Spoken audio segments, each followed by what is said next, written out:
Good morning, grade 10. So it's our sixth week, and I think the last lesson for the second quarter. And for today, we will be talking about the Krakatoa sunsets. It is a journal article written by Gerard Monley Hopkins. It is about a volcanic eruption on a small island in Indonesia, and that was in 1883.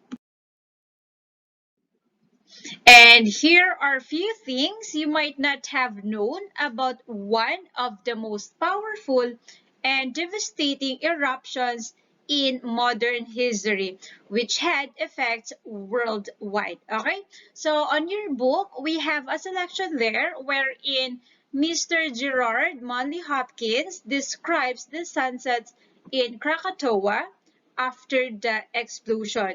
So that was on August 27, 1883, Krakatoa, alternately called Krakatau, an uninhabited volcanic island near Indonesia, erupted spectacularly, expelling huge clouds of gas and ash, generating massive tsunamis and killing more than 36,000 people.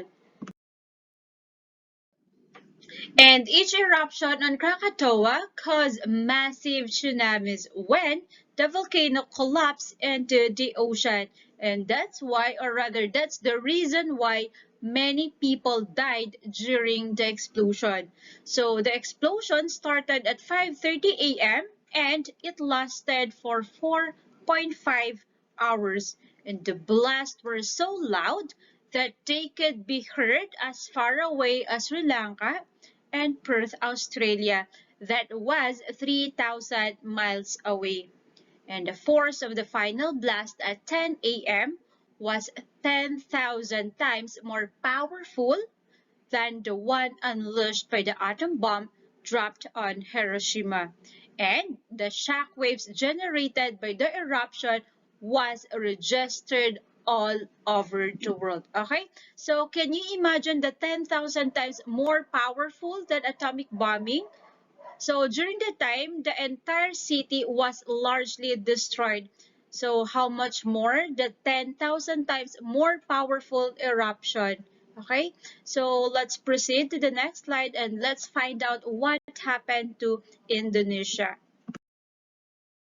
So moving forward, the eruption changed the color of the sunsets, and all of the volcanic debris from Krakatoa's eruption caused fiery red sunsets around the world up to 3 years afterward. So poet Gerard Manley Hopkins, who lived in London, described the Krakatoa as more likely inflamed flesh than the lucid reds of ordinary sunsets. The glow is intense. That is what strikes everyone. It has prolonged the daylight and optically changed the season. It bathes the whole sky. It is mistaken for the reflection of a great fire. Okay, so again, the Krakatoa's explosion changed the color of the sunset. And because of the sunset, Edvard Munch, a Norwegian painter and printmaker, made a very mesmerizing painting which he called the Scream. Okay, so the history of this painting was when Edvard Munch and his friends were walking one evening as the sun descended through the haze. He saw the sunset and he said to himself, it was, or rather, it was as if a flaming sword of blood slashed open the vault of heaven. So that's the reason why he painted the scream. All right. And this is how Edvard Munch described the sunset. So the atmosphere turned blood with glaring tongues of fire. The hills became deep blue, the fjord shaded into cold blue. Among the yellow and red colors that garish blood red on the road, and the railing my companions' faces became yellow-white. I felt something like a great scream, and truly I heard a great scream.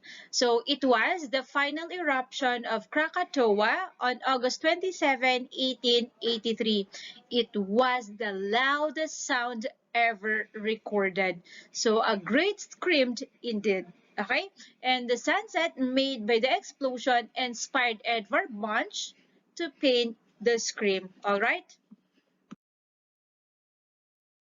And that is all about the Krakatoa sunsets. And now let me ask you this question. So, what do you think is the purpose of the author Gerard Manley Hopkins in writing the journal article, The Krakatoa Sunsets? Okay, well, let's find out for the next slide.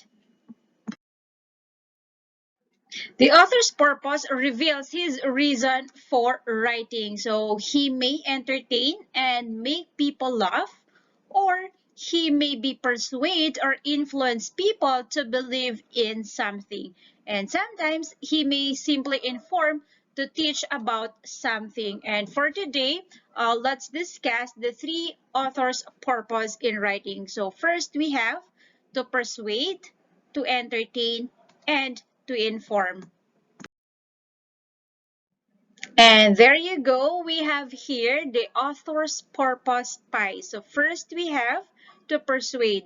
So to convince the reader of a certain point of view.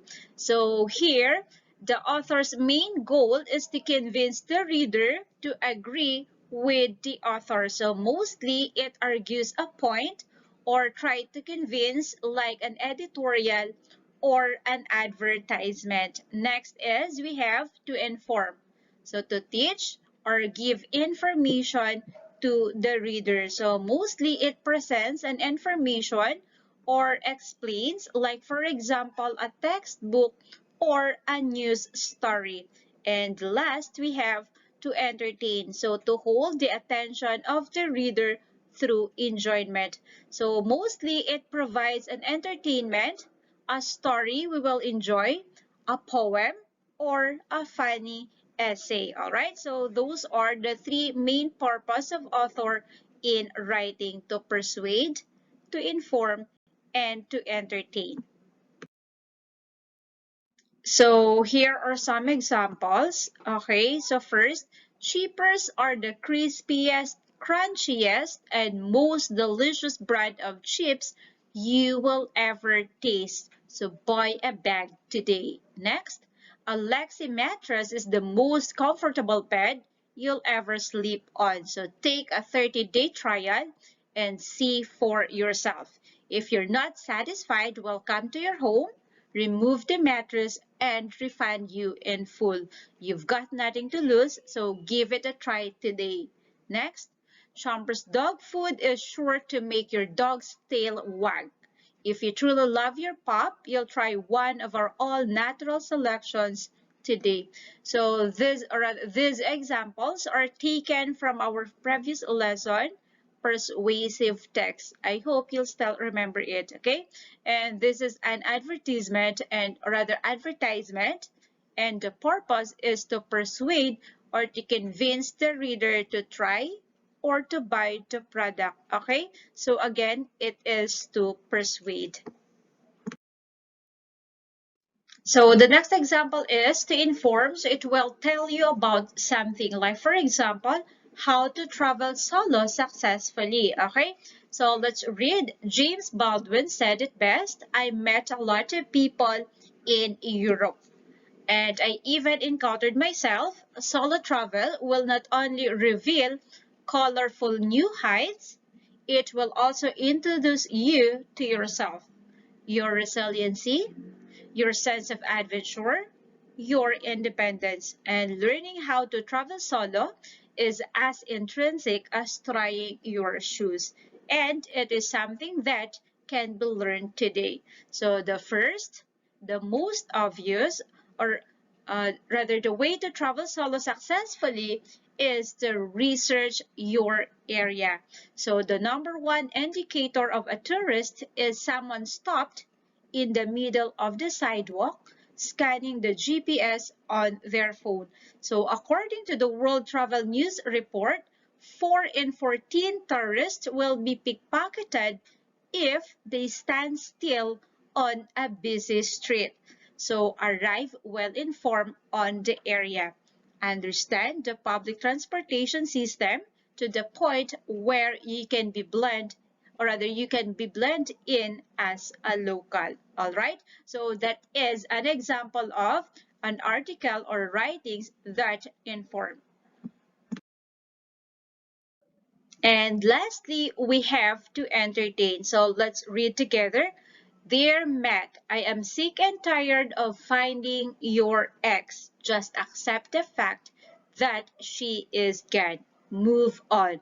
So sometimes it is important for us to put some jokes or to provide amusement or enjoyment with our writing. So that is to entertain.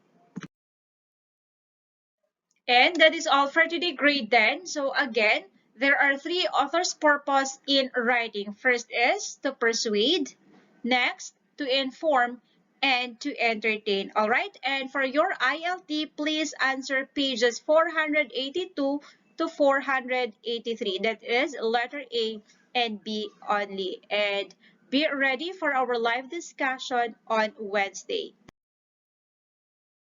Again, this is Teacher Mitch, your English teacher, saying don't stop exploring and keep on learning. So bye everyone. Have a nice day.